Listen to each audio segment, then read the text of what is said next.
Hi, ಎಲ್ಲ ವಿದ್ಯಾರ್ಥಿಗಳಿಗೂ educate Karnataka ಚಾನಲ್ಗೆ ಸ್ವಾಗತ.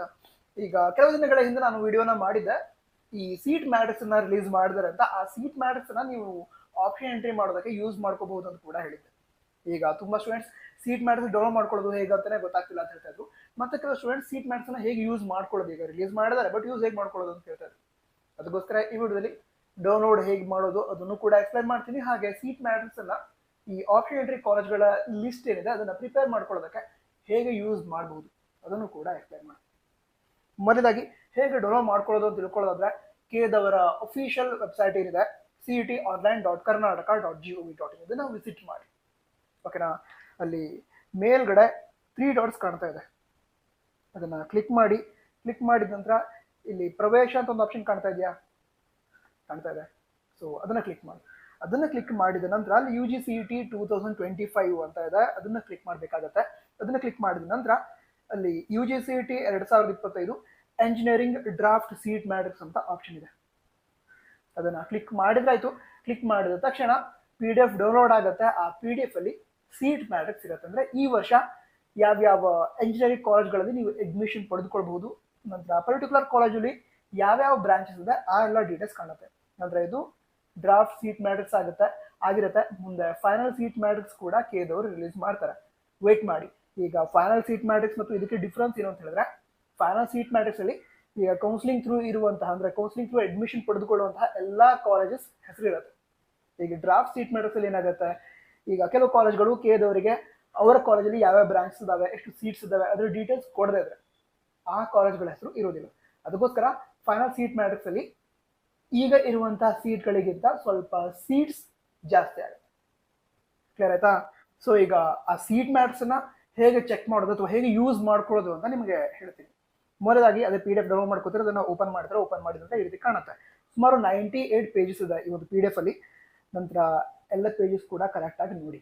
ಇದರಿಂದ ಯಾವ್ಯಾವ ಕಾಲೇಜಸ್ ಇದೆ, ಆ ಕಾಲೇಜಲ್ಲಿ ಯಾವ್ಯಾವ ಬ್ರಾಂಚಸ್ ಇದೆ ಅಂತ ಕಾಣುತ್ತೆ.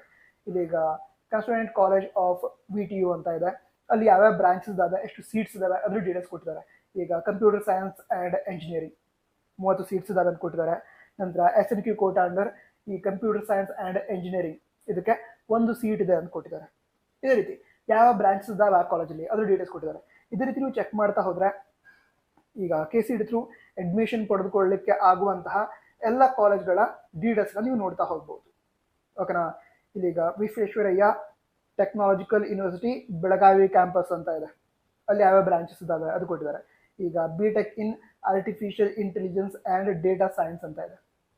ನಂತರ ತುಂಬಾ ಸ್ಟೂಡೆಂಟ್ಸ್ BE ಮತ್ತು BTech ಡಿಫ್ರೆನ್ಸ್ ಏನು ಅಂತ ಕೇಳ್ತಾ ಇದ್ರು. BE ಮತ್ತು BTech ನೀವು ಎರಡರಲ್ಲಿ ಯಾವುದೇ ಒಂದು ಮಾಡಿದ್ರು ಕೂಡ ಮುಂದೆ ಪ್ಲೇಸ್ಮೆಂಟ್ ಟೈಮಲ್ಲಿ ಅಥವಾ ಜಾಬ್ ಅಪರ್ಚುನಿಟಿ ಟೈಮಲ್ಲಿ ಎರಡು ಕೋರ್ಸ್ ಮಾಡಿದ್ರು ಕೂಡ ಈಕ್ವಲ್ ಇಂಪಾರ್ಟೆನ್ಸ್ ಇರುತ್ತೆ. ಡಿಫ್ರೆನ್ಸ್ ಎಲ್ಲಿ ಬರುತ್ತೆ ಅಂತ ಹೇಳಿದ್ರೆ, BEದಲ್ಲಿ ಈಗ ಥಿಯರಿ ಮತ್ತು ಪ್ರಾಕ್ಟಿಕಲ್ ಎರಡಕ್ಕೂ ಕೂಡ, ಅಥವಾ ಥಿಯರಿ ಮತ್ತು ಸ್ಕಿಲ್ಸ್ ಎರಡಕ್ಕೂ ಕೂಡ ಈಕ್ವಲ್ ಇಂಪಾರ್ಟೆನ್ಸ್ ಕೊಡ್ತಾರೆ. ಬಟ್ BTech ಅಲ್ಲಿ ಏನಾಗುತ್ತೆ ಅಂತ ಹೇಳಿದ್ರೆ, ಅಲ್ಲಿ ಈ ಟೀಚಿಂಗ್ ಮೆಥಡ್ ಅಲ್ಲೇ ಸ್ಕಿಲ್ ಓರಿಯೆಂಟೆಡ್ ಅಥವಾ ಪ್ರಾಕ್ಟಿಕಲ್ ನಾಲೆಜ್ ಅನ್ನ ವಿದ್ಯಾರ್ಥಿಗಳಿಗೆ ನೀಡೋದಕ್ಕೆ ಜಾಸ್ತಿ ಇಂಪಾರ್ಟೆನ್ಸ್ ಕೊಡ್ತಾರೆ. ಓಕೆನಾ, ಇದಷ್ಟೇ ಡಿಫ್ರೆನ್ಸ್. ಈಗ ಸಿಲೆಬಸ್ ಕೂಡ ಆಲ್ಮೋಸ್ಟ್ 90% ಸೇಮ್ ಇರುತ್ತೆ. ಬಟ್ ಏನಾಗುತ್ತೆ, ಈ BTech ಮಾಡಿದ್ರೆ ಅಲ್ಲಿ ನಿಮಗೆ ಪ್ರಾಕ್ಟಿಕಲ್ ನಾಲೆಜ್ ಜಾಸ್ತಿ ಕೊಡ್ತಾರೆ, ಅಥವಾ ಸ್ಕಿಲ್ಸ್ ಅನ್ನ ನೀವು ಇಂಪ್ರೂವ್ ಮಾಡ್ಕೊಳ್ಳಿ ಅಂತ ಟೀಚಿಂಗ್ ಮೆಥಡ್ ಆ ರೀತಿ ಇಟ್ಬಿಟ್ಟಿರ್ತಾರೆ, ಅಂದ್ರೆ ಸ್ಕಿಲ್ ಬೇಸ್ಡ್ ಟೀಚಿಂಗ್ ಇರುತ್ತೆ. ಓಕೆನಾ, ಸೊ ಇಲ್ಲಿಗ ನೀವು ಬ್ರಾಂಚಸ್ ಅನ್ನ ನೋಡ್ತಾ ಇದ್ದೀರಾ. BTech ಇನ್ AIDS ಅದು ನನಗೆ ಹೇಳಿದೆ. ನಂತರ BTech in computer science and engineering CS engineering. So ಇದೇ ರೀತಿ ಅಲ್ಲಿ ಯಾವ್ಯಾವ ಬ್ರಾಂಚಸ್ ಇದಾವೆ ಅದ್ರ ಡೀಟೇಲ್ಸ್ ಅನ್ನ ಕೊಟ್ಟಿದ್ದಾರೆ. ಅದೇ ರೀತಿ ಈಗ ಸ್ಕ್ರಾಲ್ ಮಾಡ್ತಾ ಹೋದ್ರೆ ಎಲ್ಲ ಕಾಲೇಜ್ಗಳ ಲಿಸ್ಟ್ ಕಾಣುತ್ತೆ. ಹಾಗಿದ್ರೆ ಈಗ ಲಿಸ್ಟ್ ಹೇಗೆ ಮಾಡ್ಕೊಳ್ಳೋದು ಇದನ್ನ ನೀವು ತಿಳ್ಕೊಳ್ತಾ ಹೋಗೋದಾದ್ರೆ, ಮೊದಲದಾಗಿ ನೀವು ಯಾವ್ಯಾವ ಬ್ರಾಂಚಸ್ ಅನ್ನ ಅಂದ್ರೆ ಎಂಜಿನಿಯರಿಂಗ್ ಬ್ರಾಂಚಸ್ ಅನ್ನ ಜಾಯಿನ್ ಆಗೋದಕ್ಕೆ ಇಷ್ಟಪಡ್ತೀರಾ ಅದು ನಿಮ್ಗೆ ಗೊತ್ತಿರಬೇಕು. ಈಗ ತುಂಬಾ ಸ್ಟೂಡೆಂಟ್ಸ್ ನಾನು ಕಂಪ್ಯೂಟರ್ ಸೈನ್ಸ್ ಅಷ್ಟೇ ಮಾಡ್ತೀನಿ ಅಂತ ಅನ್ಕೋತಾರೆ.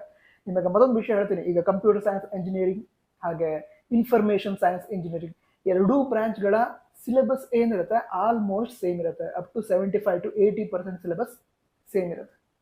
ಅದಕ್ಕೋಸ್ಕರ ಈಗ ನಿಮಗೆ ಸ್ಕಿಲ್ಸ್ ಏನಿದೆ ಕಂಪ್ಯೂಟರ್ ಸೈನ್ಸ್ ಬ್ರಾಂಚಲ್ಲಿ ಸಿಗುವಂಥ ಸ್ಕಿಲ್ಸ್, ಅದೇ ಸ್ಕಿಲ್ಸ್ ನಿಮಗೆ ಇನ್ಫಾರ್ಮೇಶನ್ ಸೈನ್ಸ್ ಬ್ರಾಂಚಲ್ಲೂ ಕೂಡ ಸಿಗುತ್ತೆ. ಸೊ ಇದೆಲ್ಲ ಗೊತ್ತಿದ್ರೆ ಅಕಸ್ಮಾತ್ ಈಗ ಒಂದು ಕಾಲೇಜ್ ಇಷ್ಟ ಇದೆ, ಅಲ್ಲಿ ನನಗೆ ಕಂಪ್ಯೂಟರ್ ಸೈನ್ಸ್ ಇಷ್ಟ ಆದ ನಾನು ಫಸ್ಟ್ ಪ್ರಯಾರಿಟಿ ಸೆಲೆಕ್ಟ್ ಮಾಡ್ತೀನಿ.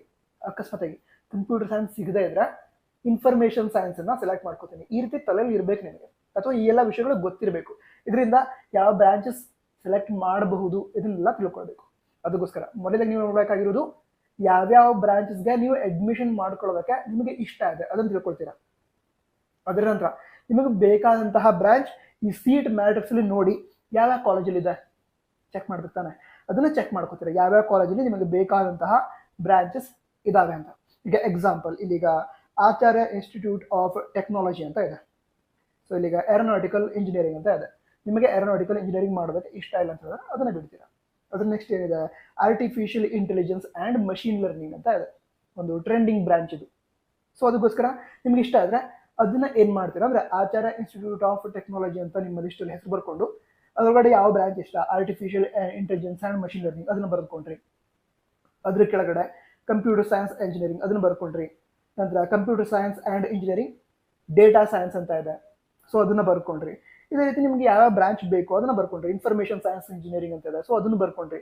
ಇದೇ ರೀತಿ ಯಾವ್ಯಾವ ಕಾಲೇಜ್ ಬೇಕೋ ಆ ಕಾಲೇಜ್ಗಳ ಲಿಸ್ಟನ್ನು ಮಾಡ್ಕೋತೀರಾ. ಸರಿನಾ? ಆ ಲಿಸ್ಟ್ ಹೇಗೆ ಸಿಗುತ್ತೆ ನಿಮಗೆ? ಈ PDF ಏನು ರಿಲೀಸ್ ಮಾಡಿದ್ರೆ ಇದರಿಂದ ಸಿಗುತ್ತೆ. ನಂತರ Alva's Institute of Engineering and Technology Moodbidri ಅಂತ ಇದೆ, ಸೊ ಇದರಲ್ಲೂ ಕೂಡ ಬ್ರಾಂಚಸ್ಸನ್ನು ನೋಡ್ಕೋತೀರಾ.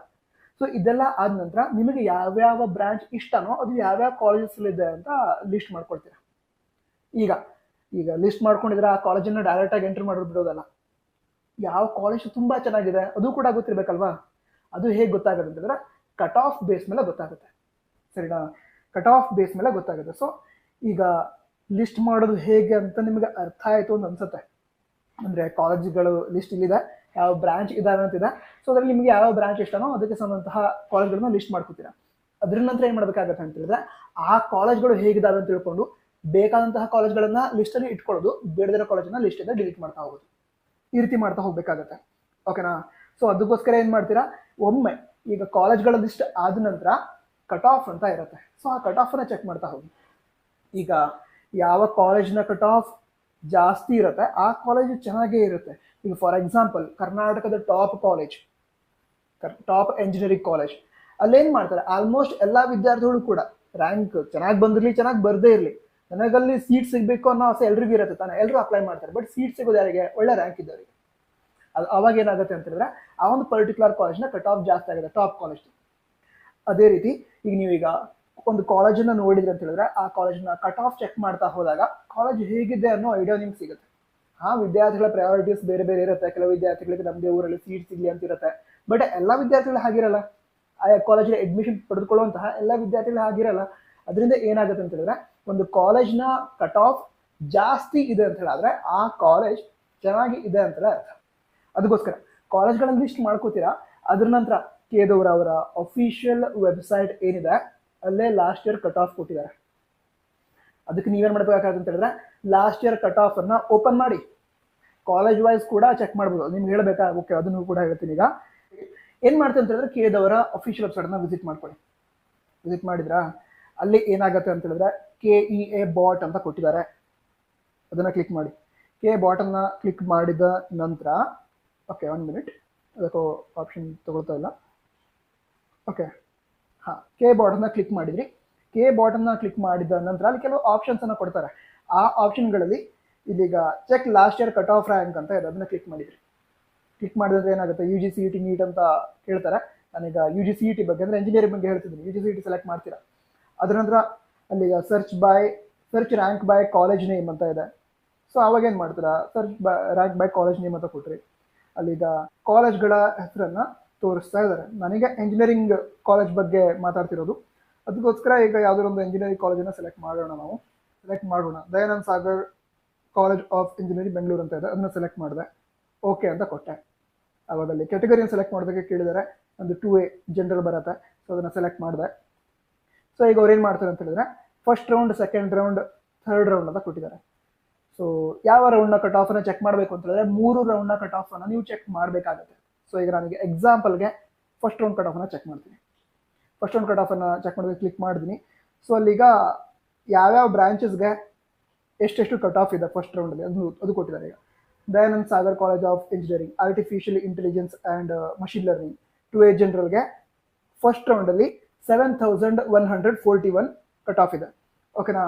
ಅದರ ನಂತರ ಇಲ್ಲಿಗೆ ಮತ್ತೆ ಯಾವುದು computer science and engineering, cyber security so ಅಲ್ಲಿ 8945 ಇದೆ ಕಟ್ ಆಫ್. ಸೊ ಈ ರೀತಿ ಏನು ಮಾಡ್ಬೋದು, ನೀವು college wise cut off check ಮಾಡ್ತಾ ಹೋಗ್ಬೋದು. ಇದರಿಂದ ಏನು ಗೊತ್ತಾಗುತ್ತೆ, ಯಾವ ಕಾಲೇಜ್ ತುಂಬ ಚೆನ್ನಾಗಿದೆ, ಯಾವ ಕಾಲೇಜ್ ಓಕೆ ಇದೆ, ಯಾವ ಕಾಲೇಜ್ ಚೆನ್ನಾಗೇ ಇಲ್ಲ, ಇದರ ಐಡಿಯಾ ಕೂಡ ಸಿಗುತ್ತೆ. ಈಗ ಎಕ್ಸಾಂಪಲ್, ಯಾವುದೊಂದು ಕಾಲೇಜನ್ನ ನೀವು ನೋಡ್ತಾ ಇದ್ದೀರ, ಅಲ್ಲಿ 2,50,000 ಆ ರೀತಿ ರ್ಯಾಂಕು ಕೂಡ ಒಳ್ಳೆ ಬ್ರಾಂಚ್ ಸಿಗ್ತಾ ಇದೆ ಅಂತ ಹೇಳಿದ್ರೆ ಆ ಕಾಲೇಜ್ ಅಷ್ಟು ಚೆನ್ನಾಗಿಲ್ಲ ಅಂತ. ಆ ಕಾಲೇಜನ್ನು ತುಂಬ ಜನ, ಅಂದರೆ ತುಂಬ ಸ್ಟೂಡೆಂಟ್ಸ್ ಏನು ಪ್ರಿಫರ್ ಮಾಡಿಲ್ಲ. ಅದಕ್ಕೋಸ್ಕರನೇ ರ್ಯಾಂಕ್ ಅಷ್ಟು ಚೆನ್ನಾಗಿ ಬರದೇ ಇದ್ರೂ ಕೂಡ ಅವರಿಗೆ ಅಲ್ಲಿ ಸೀಟ್ ಸಿಕ್ಕಿದೆ, ಅದು ಒಳ್ಳೆ ಬ್ರಾಂಚ್ಗೆ ಅಂತ. ಅದಕ್ಕೋಸ್ಕರ ಕಾಲೇಜ್ ಯಾವ ರೀತಿ ಇದೆ ಅನ್ನೋ ಐಡಿಯಾ ಕೂಡ ನಿಮ್ಗೆ ಸಿಗ್ತಾ ಹೋಗುತ್ತೆ ಈ ಕಟ್ ಆಫ್ ಅನ್ನು ಚೆಕ್ ಮಾಡಿದ್ರೆ. ಚೆಕ್ ಮಾಡಿ.